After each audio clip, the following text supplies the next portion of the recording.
полночь косы, и при этом напевали странные слова. А нам все равно, пусть боитесь вы добрый собой. Дело есть у нас в самый жуткий час, мы волшебную осень траву. А вы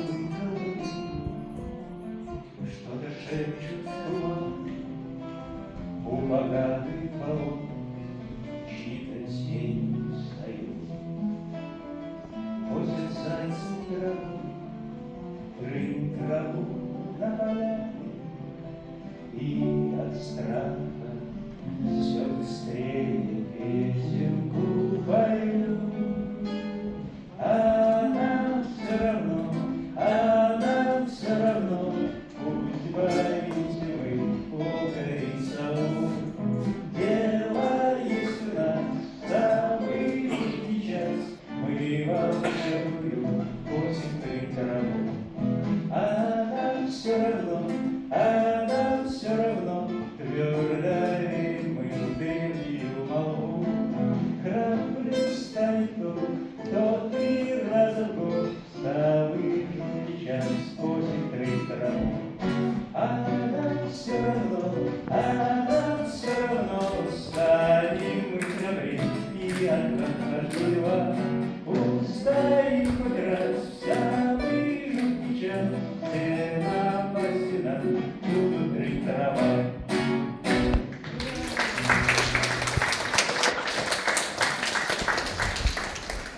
Сцена рыбалки. Остров невезения в океане, остров невезения в океане, весь покрытый зеленью, абсолютно весь. Там живут несчастные люди, дикари, на лицо ужасные добрые судьбы, на лицо ужасные добрые судьбы. Там живут несчастные люди, дикари, что они не делают, нет дела. Видно, в понедельник их мама родила, видно, в понедельник их мама родила. Что они делают, не идут дела. Крокодил не ловится, не растет кокос, плачут Богу молятся, не жалеют слез. Плачут Богу молятся, не жалеют слез. Крокодил не ловится, не растет кокос. Вроде везде и могли жить, им бы понедельник взять и отменить, им бы понедельник взять и отменить. Вроде везде и могли бы жить, как на сломанном строении календаря.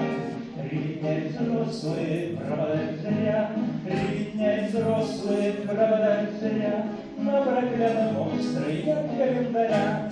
По такому случаю с ночи до зари плачут невезучие люди дикари, и рыдают бедные, и берут беду в день какой неведомо, в никаком году.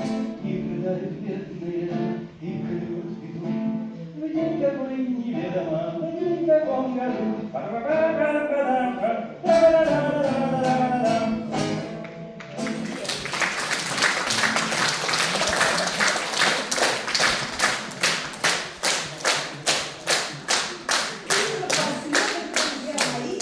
Напоследок байка про Миронова. Как-то в Звенигороде Андрей Миронов стоял на улице с Календаром Рязановым и вспоминал съемку фильма «Бриллиантовая рука», который проходил в Сочи. В частности, вспоминал на том, как во время съемок эпизодов, в котором участвовали Никулин, он сам и Анатолий Попанов из толпы зевак прорвался в самой площадке какой-то небритый тип и, оттолкнув Миронова с Попановым, подбежал к Никулину с криком «Здорово, разгильдяй!». Вот тут-то мы, сказал Андрей Миронов, по-настоящему позавидовали популярности Никулина в народе. Нас-то с Попановым он не заметил.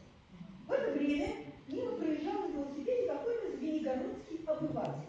Он резко затормозил и, уставившись на Миронова, закричал на всю улицу: «Вот так хрен к нам пожаловал!» «Вот так-то, Андрей, — сказал Рязанов, — теперь я вижу, что вы с Никулиным вполне сравнялись по популярности».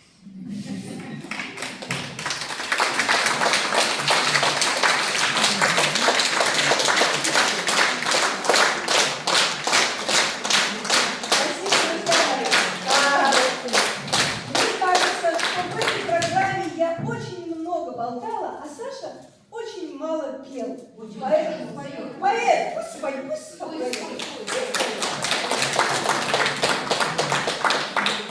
Но из других фильмов. Я думаю, тебя простят. Да.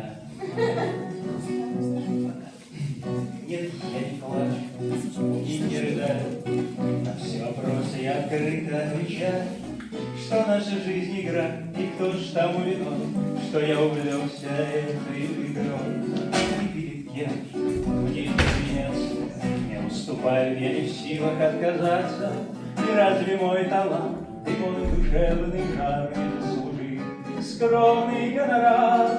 Пусть бесится ветер жестокий, Подавать можно?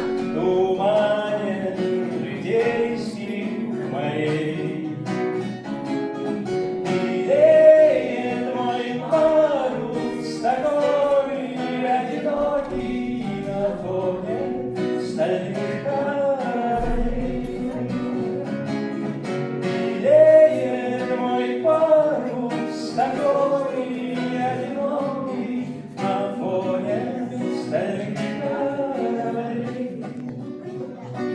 И согласись, какая прелесть, на яблочко попасть почти не целюсь, один взор на пол, изящный хором, прямо в руки запретный плод. Он наслаждение скользить по краю, смотрите, ангел, смотрите, я играю, моих грехов разбор оставьте до поры, оцените красоту игры.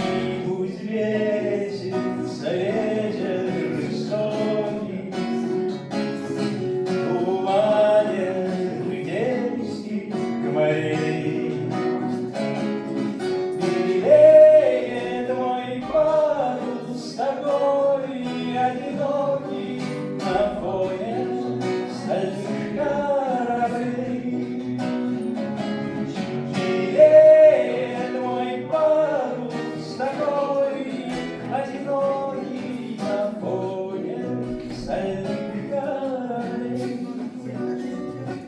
Я не разбойник, не апостол, и для меня, конечно, тоже все непросто. И очень может быть, что нас свою я потеряю больше, чем на любовь. Что от забот моих я постарею раньше остальных, но я не плачу и не рыдаю, хотя не знаю, где найду, где потеряю. И очень может быть, что на свою беду я потеряю больше, чем найду. Пусть ветер